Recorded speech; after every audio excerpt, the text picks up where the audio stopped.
your God hates. Deuteronomy 17. You shall not sacrifice to the Lord your God an ox or a sheep in which is a blemish, any defect whatever, for that is an abomination to the Lord your God. If there is found among you within any of your towns that the Lord your God is giving you, a man or woman who does what is evil in the sight of the Lord your God, in transgressing his covenant, and has gone and served other gods and worshipped them, or the sun, or the moon, or any of the host of heaven which I have forbidden, and it is told you, and you hear of it, then you shall inquire diligently, and if it is true and certain that such an abomination has been done in Israel, then you shall bring out to your gates that man or woman who has done this evil thing, and you shall stone that man or woman to death with stones.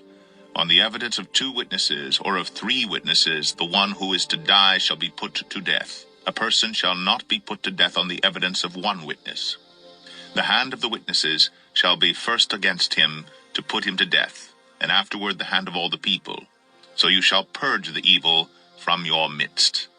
If any case arises requiring decision between one kind of homicide and another, one kind of legal right and another, or one kind of assault and another, any case within your towns that is too difficult for you, then you shall arise and go up to the place that the Lord your God will choose, and you shall come to the Levitical priests and to the judge, who is in office in those days, and you shall consult them, and they shall declare to you the decision. Then you shall do according to what they declare to you from that place that the Lord will choose. And you shall be careful to do according to all that they direct you, according to the instructions that they give you, and according to the decision which they pronounce to you, you shall do. You shall not turn aside from the verdict that they declare to you, either to the right hand or to the left. The man who acts presumptuously, by not obeying the priest, who stands to minister there before the Lord your God or the judge, that man shall die. So you shall purge the evil from Israel, and all the people shall hear and fear, and not act presumptuously again. When you come to the land that the Lord your God is giving you, and you possess it and dwell in it, and then say, I will set a king over me, like all the nations that are around me. You may indeed set a king over you, whom the Lord your God will choose. One from among your brothers you shall set as king over you. You may not put a foreigner over you, who is not your brother. Only he must not acquire many horses for himself, or cause the people to return to Egypt in order to acquire many horses, since the Lord has said to you, you shall never return that way again. And he shall not acquire many wives for himself, lest his heart turn away. Nor shall he acquire for himself excessive silver and gold.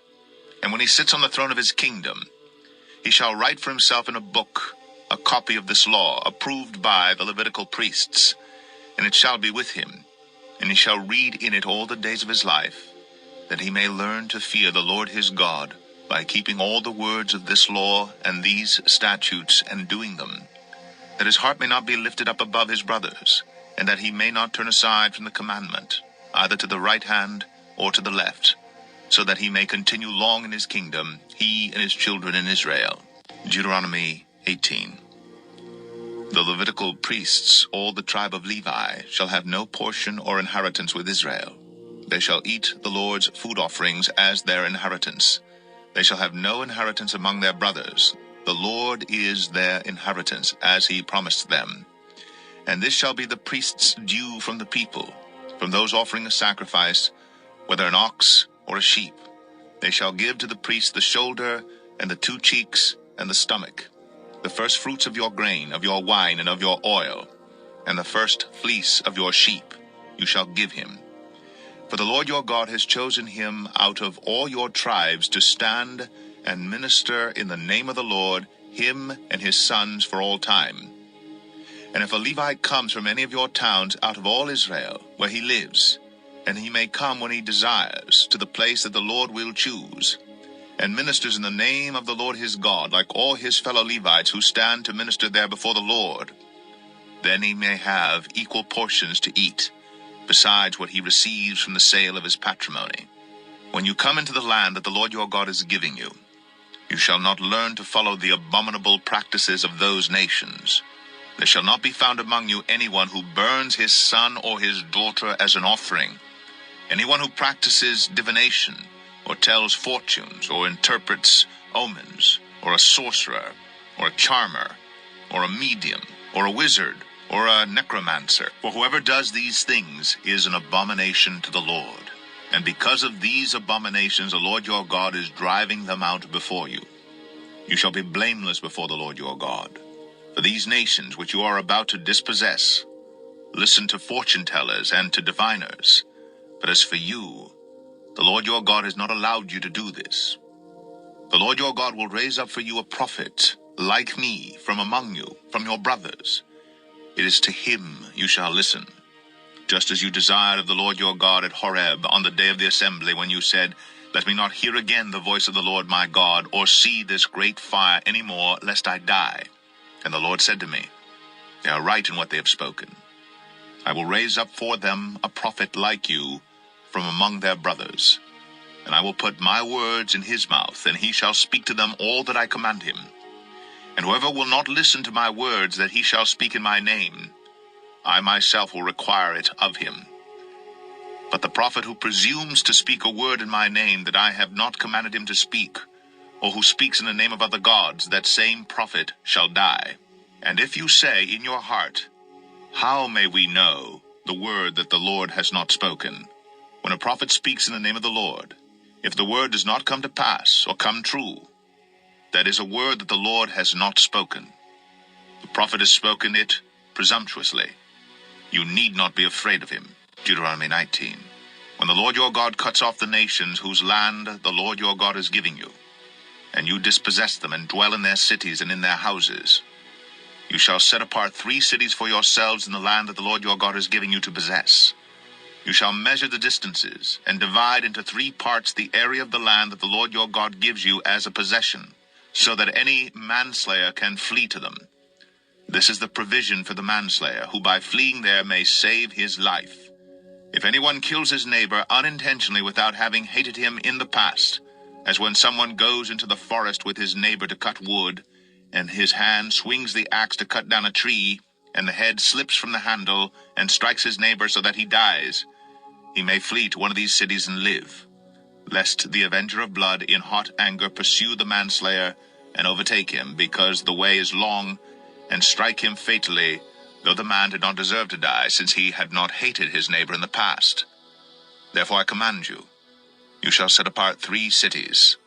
And if the Lord your God enlarges your territory, as he has sworn to your fathers, and gives you all the land that he promised to give to your fathers, provided you are careful to keep all this commandment which I command you today, by loving the Lord your God and by walking ever in his ways, then you shall add 3 other cities to these 3, lest innocent blood be shed in your land, that the Lord your God is giving you for an inheritance, and so the guilt of bloodshed be upon you.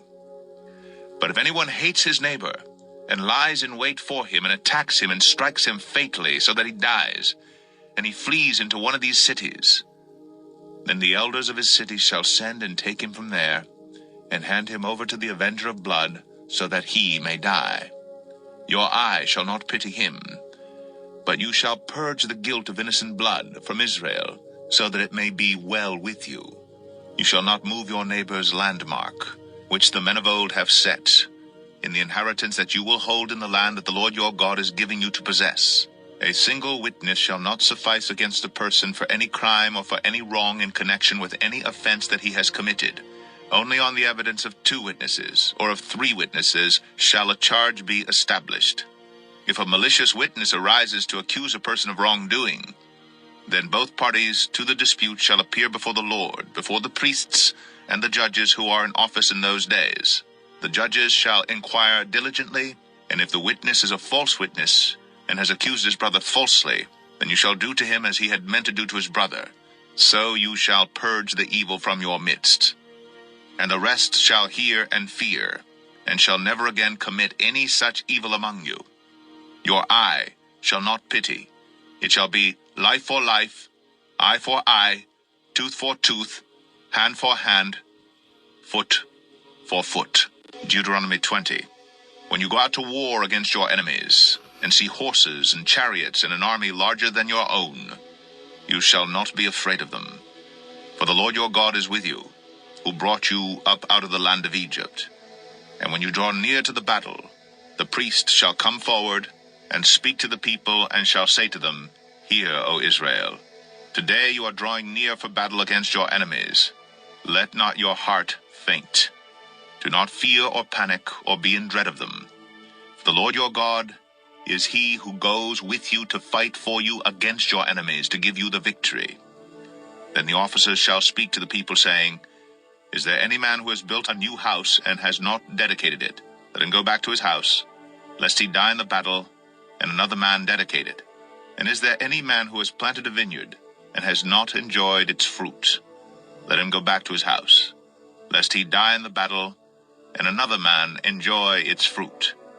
And is there any man who has betrothed the wife and has not taken her? Let him go back to his house, lest he die in the battle, and another man take her. And the officers shall speak further to the people and say, Is there any man who is fearful and faint-hearted? Let him go back to his house, lest he make the heart of his fellows melt like his own.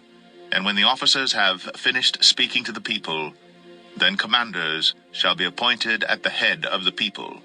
When you draw near to a city to fight against it, offer terms of peace to it.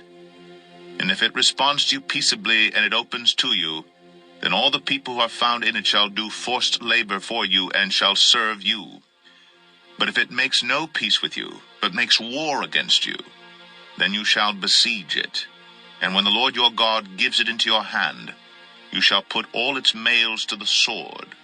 But the women and the little ones, the livestock and everything else in the city, all its spoil, you shall take as plunder for yourselves, and you shall enjoy the spoil of your enemies, which the Lord your God has given you. Thus you shall do to all the cities that are very far from you, which are not cities of the nations here. But in the cities of these people that the Lord your God is giving you for an inheritance, you shall save alive nothing that breathes, but you shall devote them to complete destruction.